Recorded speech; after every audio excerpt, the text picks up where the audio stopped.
Two missionaries now infected with a life-threatening disease. This after they traveled halfway across the world to help underdeveloped countries. Those missionaries contracted Ebola. Now one, Dr. Kent Brantley, is being treated at Emory University Hospital in Atlanta. The other missionary should be arriving tomorrow in Atlanta to Emory by the same plane. The deadly disease is raising questions in the United States tonight.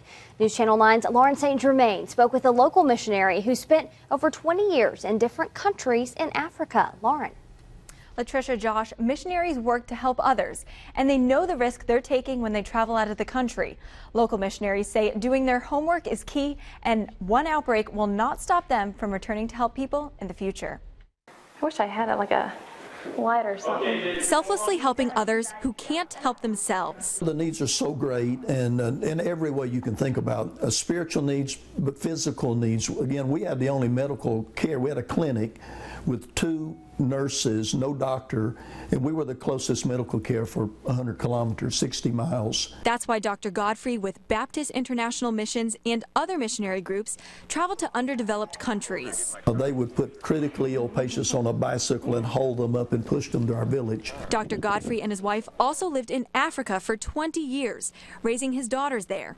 He was there just before the Ebola outbreak in Zaire in 1995.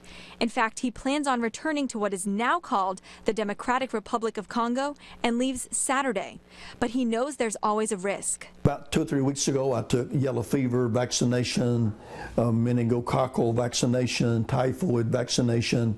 Before you get there, you begin taking malaria medication. Epidemiologists with the Hamilton County Health Department say there are a lot of other diseases circulating throughout the world, not just Ebola. We always recommend that people, before they travel, that they become aware of what they might be exposed to. And as for why the 2 doctors are being treated at Emory University, Zylstra says it's our vigilant infection control practices. Out of precaution and providing the best possible care for these people, they've been brought here. But this disease won't stop missionaries from continuing to help others in need.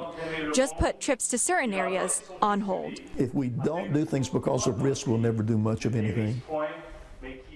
Right now, doctors are monitoring another potential Ebola case at Mount Sinai Hospital in New York City.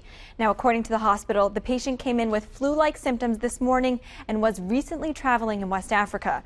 Doctors say the patient's symptoms don't necessarily point to Ebola, but the hospital is following precautionary recommendations the CDC sent out last week.